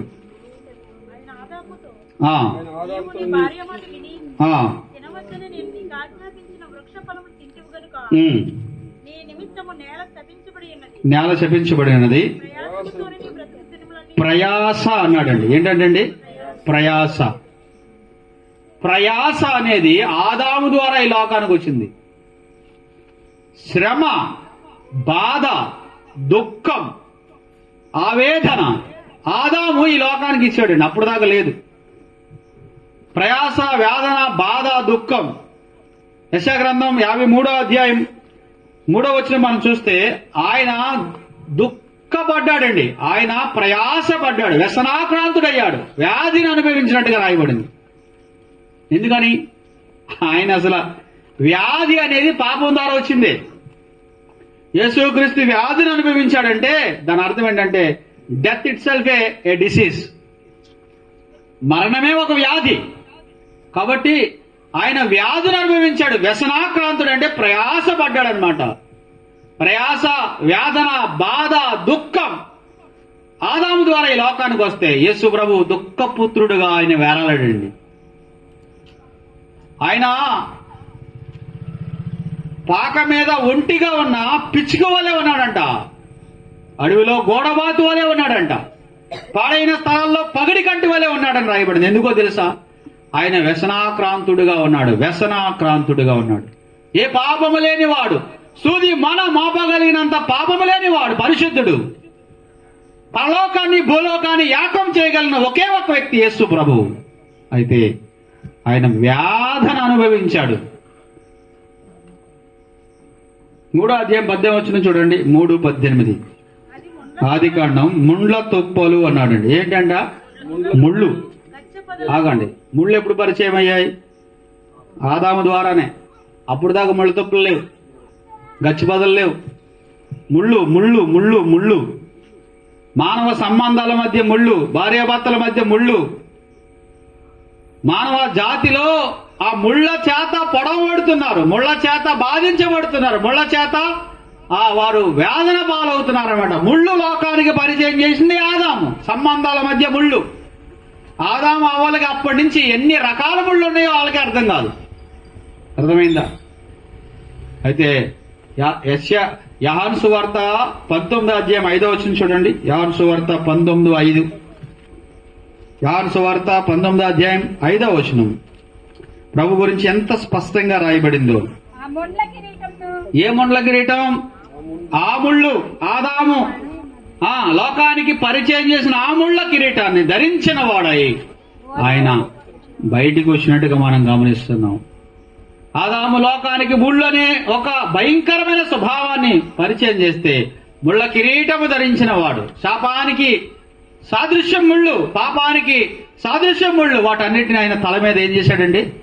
ధరించిన వాడుగా ఉన్నాడు. ముళ్ళ కిరీటము ధరించాడు. అమ్మయ్య, ఆ ముళ్ళ వంటి స్వభావం కలిగిన దానవు నేనే. నా మాటలు ముళ్ళు వంటివి, నా నాలిక ముళ్ళు వంటిది, నా స్వభావం ముళ్ళు వంటిది. నాకు స్నేహితులు లేరు, అందరినీ గాయపరిచే స్వభావం, అందరినీ తోలనాడే స్వభావం, అందరినీ బాధించే స్వభావం నాది. కారణం ఏంటి? ఆదాము స్వభావం. యేసుప్రభు ఏం చేశాడండి? రెల్లుతో ఆయన కొట్టారు అన్న మాట రాయబడింది కదా. రెల్లు అంటే అర్థం ఏంటో తెలుసా? ఒక ముళ్ళు కంచి అని అర్థం. ఆయన చేతిలో ఒక రెల్లు పెట్టారంటే ఒక ముళ్ళు కంచి పెట్టారనమాట. ముళ్ళు ఆయన దేహాన్ని దూసుకు వెళ్ళిపోయాయి. ముళ్ళ లాంటి జీవితాన్ని మార్చడానికి, ముళ్ళ లాంటి జీవితాన్ని మలుపు తిప్పడానికి, మేలిమి బంగారముగా చేయడానికి ముళ్ళ కిరీటము ధరించిన వాడుగా ఆయన ఈ లోకానికి వచ్చాడు. అమ్మయ్యా, నీ జీవితంలో ముళ్ళు లాంటి స్వభావమేమో, నీ మాటలు ముళ్ళు లాంటివేమో, నా బ్రతికే పెద్ద ముళ్ళు అనుకుంటున్నావేమో, మళ్ళుకుంటే గొప్ప దీవెన నీకు ఇచ్చేవాడుగా ఉన్నాడు ఈ రాత్రి వేళ. ఆయన ఆ ముళ్లను ఆయన శిరస్సు మీద భరించాడు. ముళ్ళ కిరీటము ధరించాడంట. ముళ్ళ కిరీటం ఎవరైనా ధరిస్తారా? దాన్ని కిరీటం అని ఎందుకు అన్నారో తెలుసా? ఆయనను వ్యంగ్యముగా చేయడానికి. వ్యంగ్య పదం అన్నమాట. బంగారు కిరీటాలు, వెండి కిరీటాలు, వజ్ర కిరీటాలు ఉంటాయి, కానీ ముళ్ళ కిరీటాలు ఉంటాయా? ఆయనకి ఎంత అవమానమో చూడండి. ఆ ముళ్ళు ఈయన ధరించాడు అని మనం గమనిస్తున్నాం. 19వ వచనం చూడండి. 3వ అధ్యాయం ఆదికాండం. నీవు నేలకు తిరిగి చేరు వరకు నీ ముఖపు చెమటను కార్చి. చెమట ఎక్కడ ప్రారంభమైంది? నేను పాపము లేదు అంటే గనక నీకు చెమట పడకూడదు. చెమటే సాక్ష్యం మన పాపానికి. కారణం ఏంటి? ఆదాము ముఖము చెమట కార్చడం ప్రారంభమైంది. మన చెమట మన పాపమునకు సాక్ష్యం. పాపము ద్వారా చెమట కారడం ప్రారంభమైంది, ప్రయాస ప్రారంభమైంది, వేదన ప్రారంభమైంది, కష్టం ప్రారంభమైంది, బాధ ప్రారంభమైంది. నీ ముఖము చెమట కార్చేదవు అన్నాడు. చూసారా? యేసు ప్రభు కోసం మనం చూస్తే లూకాసు సువార్త 22వ అధ్యాయం చూడండి, 44వ వచనం. లూకాసు సువార్త 22:44. ఆయన వేదన పడి మరింత ఆతురముగా ప్రార్థన చేయగా ఆయన చెమట నేలపడుచున్న గొప్ప రక్త బిందువుల వలె ఆయను అన్నాడు. అర్థమైందా? యేసు ప్రభు రక్తము చెమటలా వచ్చేసిందంటండి. కారణం ఏంటి? ఆదాము లోకానికి చెమటను పరిచయం చేస్తే ప్రభు అయిన యేసుక్రీస్తు వారు శ్వేద రంధ్రాల ద్వారా ఆ చెమట గొప్ప రక్త బిందులు వలె ఆయను అని రాయబడింది. అమ్మయ్యా, నీ చెమటే నీకు సాక్ష్యం. నీవు పాపము ద్వారా మానవ జాతికి ఈ యొక్క చెమట సంక్రమించింది. అయితే యేసు ప్రభు అది ఆయన అనుభవించాడు. ఆయన రక్తము చెమట బిందువుల వలె కారిపోయింది. మానవుడు దేవుణ్ణి ఎరగని వాడుగా ఉండగా ఆయన దాన్ని అనుభవించినట్టుగా మనం గమనిస్తున్నాం. 24వ వచనం చూడండి, 3వ అధ్యాయం ఆదికాండం 24వ వచనం. అప్పుడు ఆయన వెళ్ళగొట్టి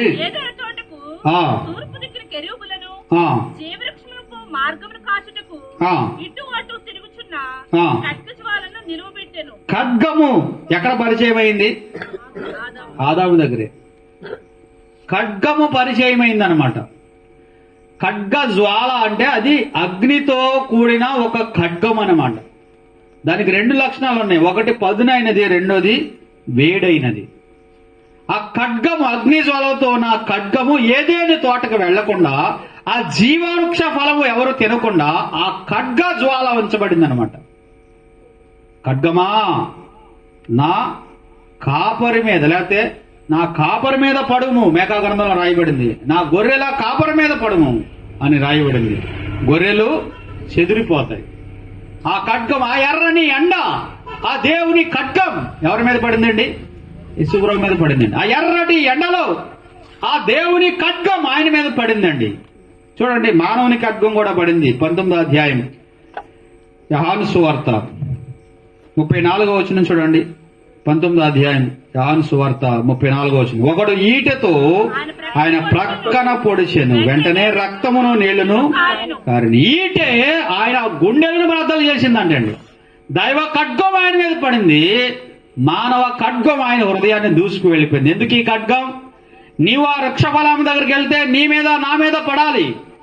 ఆ జీవవృక్షాన్ని తినడానికి వెళ్ళిన వారందరి మీద ఖడ్గం పడిపోతుంది. అయితే ఆ మార్గాన్ని సరళం చేయడానికి ఆ ఖడ్గం ఎవరి మీద పడిందండి? యేసు ప్రభు. బలి అయిపోయింది. ఇంకా పాపానికి సమాప్తం, ముగింపు, పరిహారం, ప్రక్షాళన ప్రభు వధ ద్వారా జరిగిందనమాట. ఆయన వధించబడ్డాడు, గవిని వెలుపల వధించబడ్డాడు. ఆ ఎర్రటి ఎండలో ఆ దేవుని ఖడ్గం ఆయన మీద పడింది. ఎవరి కోసమో తెలుసా? నీ కోసమే, నా కోసమే. మొదటి ఆదాము ద్వారా పరిచయం చేయబడిన ఆ ఖడ్గాన్ని ఆయన అనుభవించగా, నీవు మరలా ఖడ్గం కిందకు వెళ్తానంటే నీ అంత నా ఎంత వెర్రివారు ఎవరు లేరు. జీవానికి మార్గం తెలియజేయబడింది, పాపానికి ప్రక్షాళన తెలియజేయబడింది, పరలోకానికి మార్గం తెరవబడింది. నీ యొక్క హృదయానికి విమోచన, విడుదల ప్రకటించబడుతుంది. పాపము లేని వాడు పరిశుద్ధుడు, నీతిమంతుడు, దైవ కుమారుడు మానవుడిగా ఈ లోకానికి వచ్చి దైవ ఖడ్గాన్ని అనుభవించిన వాడుగా, వధించబడిన గొర్రె పిల్లగా ఆయన ఈ లోకంలో తన యొక్క బలియాగాన్ని గాయించాడు. ఈ రాత్రి, ఈ రోజు ఆదాము ద్వారా అవిధేయతలో ఉన్నావా? అతిక్రమంలో ఉన్నావా? నీ పాపాన్ని ఒప్పుకోకుండా కప్పుకుంటున్నావా? ఈరోజు ఒప్పుకుంటే కడపటి ఆదాములోనికి నువ్వు వస్తావు. ఆ రెండవ మనుషుల్లోనికి వస్తావు. ఆ దైవ రాజ్యానికి, దేవుని మార్గానికి నువ్వు తీసుకుని వెళ్ళబడతావు. 2వ అధ్యాయం 17వ వచనం చూడండి. ఆదికాండం 2:17.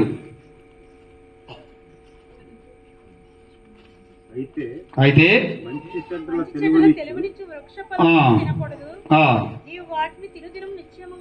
చచ్చేదవు అని చెప్పాడు. మరణం ఎవరి ద్వారా పరిచయం అయింది? ఆదాము ద్వారా. దేవుడు ఏమన్నాడు? నువ్వు తినొద్దు అని చెప్పాడు. తింటే నిశ్చయముగా చస్తావని చెప్పాడు. సాతాను ఏం చెప్పాడు? దేవుడు చస్తావని చెప్తే ఆదాము ఏం చేశాడు? సాతాను ఏం చెప్పాడు? సావనే సావని. దేవుడు ఎన్నిసార్లు చెప్పాడు? ఒకసారి. సాతాను ఎన్నిసార్లు చెప్పాడు? 2 సార్లు. చూసారా? అబద్ధం పదే చెప్తున్నారు టీవీల్లో కూడా. అదొక స్ట్రాటజీ అనమాట. ఒకే అబద్ధాన్ని 100 సార్లు చెప్తే నిజం అవుద్దంట. అలాగా ఆదాముకున్న నేచర్ ఏంటంటే, ఆ సాతానుకున్న స్వభావం ఏంటంటే, అబద్ధాన్ని పదే చెప్తాడన్నమాట. నువ్వు చావనే చావు అని సాగుకొట్టాడు. అర్థమైందా? దేవుడు చెప్పాడు, నువ్వు నిశ్చయముగా చచ్చేది. మరణం ఆదాము ద్వారా పరిచయం అయింది. హెబ్రీ పత్రిక 2వ అధ్యాయం 9వ వచనం. హెబ్రీ పత్రిక 2వ అధ్యాయం 9వ వచనం చూడండి. యేసు ప్రభు దాన్ని ఎలాగో అనుభవించాడో హెబ్రీ గ్రంథకర్త చాలా స్పష్టంగా రాశాడు. దేవుని కృప వలన ఆగండి మరణం అనిపించడం దేవుని కృప ఏంటి నాకు తెలియగడుతాను. ఆయన దేవుని కృపలో చచ్చిపోయి అంటారు ఎవరన్నా? అలా అనుకోం కదా. ఎంత అద్భుతంగా రాశాడంటే గ్రంథకర్త, యేసు ప్రభు మరణం ఏంటో తెలుసా? దైవ కృప. ఇంకెంతకంటే అద్భుతమైన మాట మనం చూడలేం. దేవుని కృప వలన ఆయన ప్రతి మనిషిని కొరకు మరణము అనుభవించినట్లు అన్నారు. అది దేవుని కృప. దేవుని కృప ఏంటో తెలుసా? మరణము లేని వాడిని మరణానికి ఆయన అనుమతించాడు, మరణము గలవాడిని జీవంలోనికి ఆయన అనుమతించాడు. ఇది దైవ కృప. వస్తావా దేవుని కృపలోనికి? దేవుని కృప ఏంటో తెలుసా? మరణము లేనివాడు మరణంలోనికి వచ్చాడు, మరణములో ఉన్నవాడు మహిమలోనికి జీవంలోనికి ప్రవేశించడానికి మార్గాన్ని తెలియదు. ఆయన అందరి కొరకు మరణమును అనుభవించాడు, రుచి చూచాడటండి మరణాన్ని. ఎందుకని? ఆయనకి మరణం రుచి చూసే అవకాశమే లేదు. మరణాన్ని రుచి చూచాడు, జీవాన్ని రుచి చూపించడానికి. ఆ జీవవృక్ష ఫలమును రుచి చూడాలని అంటే ఆయన మరణాన్ని రుచి చూచాడు. అది దేవుని కృప. ఈ రాత్రి వేళ దేవుని కృప మారు మనసు పొందడానికి నిన్ను ప్రేరేపించున్నదని ఎరగక చూస్తారా? రోమపత్రిక 2వ అధ్యాయం 14వ వచనం చదువుదామా? 4వ వచనం. లేదా దేవుని అనుగ్రహము మారు మనసు పొందుటకు నిన్ను ప్రేరేపించునని ఎరుగక ఆయన అనుగ్రహ ఐశ్వర్యమును సహనమును దీర్ఘ శాంతమును తృణీకరిస్తావా? ఇది ప్రశ్న. నువ్వు తిన్నావా? అది ప్రశ్న. సూటి అయిన ప్రశ్న, సులువైన జవాబు. ఈ రాత్రి వేళ ఇదే ప్రశ్న. నువ్వు తృణీకరిస్తావా? అంగీకరిస్తావా? త్రోసివేస్తావా? స్వీకరిస్తావా? దూరమైపోతావా? దరి చేరతావా? ఒప్పుకుంటావా? కప్పుకుంటావా? కడుక్కుంటావా? అలాగే వెళ్ళిపోతావా? నీ ఇష్టం. అవ్వకు సాతాను ఎక్స్ప్లెయిన్ చేశాడంటే, వివరించాడు, నోట్లో పెట్టలేదు. సువార్త కూడా నీకు ప్రకటించబడుద్ది. నువ్వు పాపమే కోరుకుంటే, లోకమే కోరుకుంటే, సాతాన్నే కోరుకుంటే, అపవిత్రతనే కోరుకుంటే, దైవోగ్రతనే కోరుకుంటే అది మీ ఇష్టం. కానీ రక్షణ, పాప క్షమాపణ, నిత్య జీవం, దైవరాజ్యం, దేవుని కృప సంసిద్ధంగా ఉన్నది. తృణీకరిస్తావా? స్వీకరిస్తావా? ఆలోచించాలి. తల వంచండి, ప్రార్థన చేసుకుందాం. ఎవరో మాట్లాడవద్దు.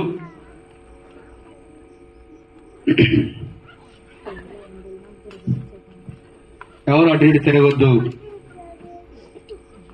ఉన్నపాటున తల వంచండి, కళ్ళు మూసుకోండి.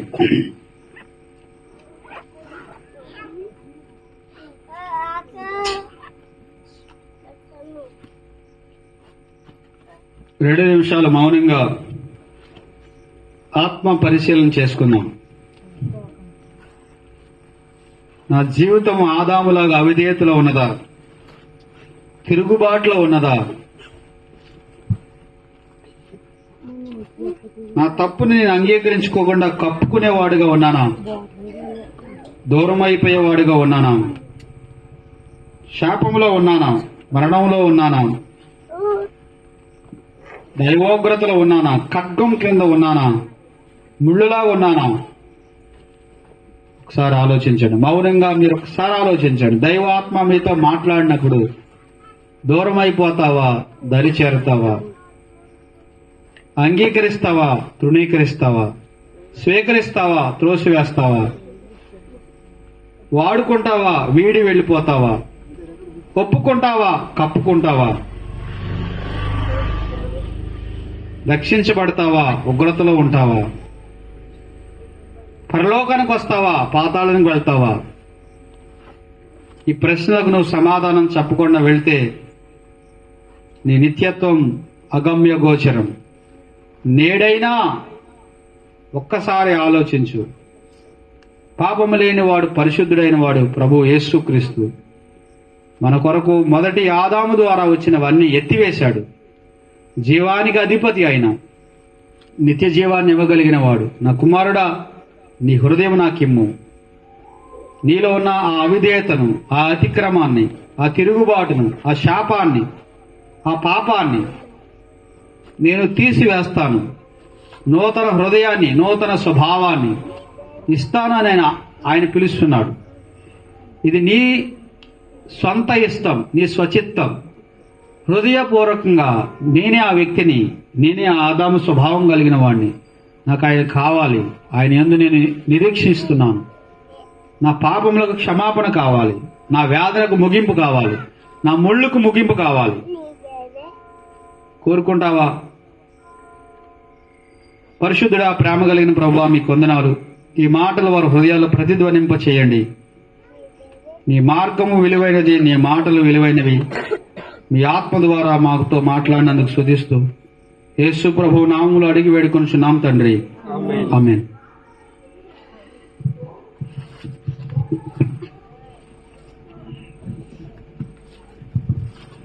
హలో, ప్రియమైన సోదర సహోదరులారా, చాలా గంభీరమైన వర్తమానమును మరి దేవుడు తన దాసుని ద్వారా మనకి వినిపించారు.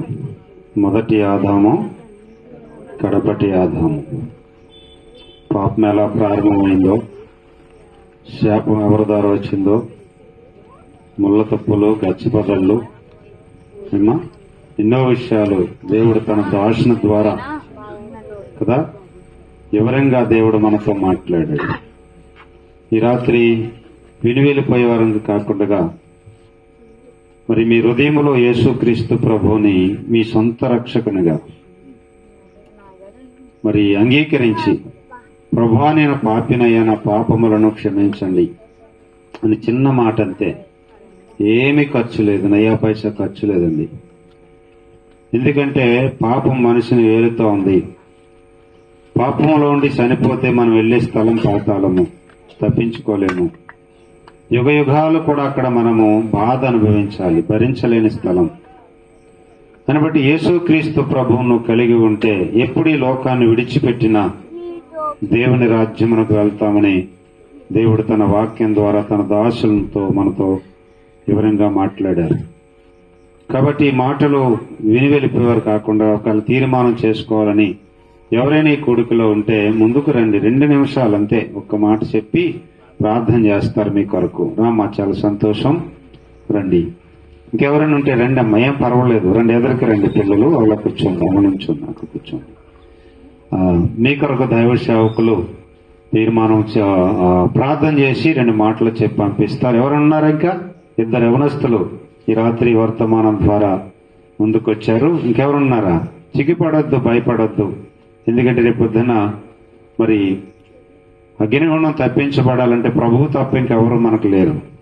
మన ఆస్తి, మన ఐశ్వర్యాలు, మన పేరు, మన ప్రఖ్యాతులు ఏమీ మనల్ని కాపాడవు. కానీ యేసుక్రీస్తు ప్రభువుని నమ్ముకుంటే మనకు ఆత్మరక్షణ కలుగుతుంది.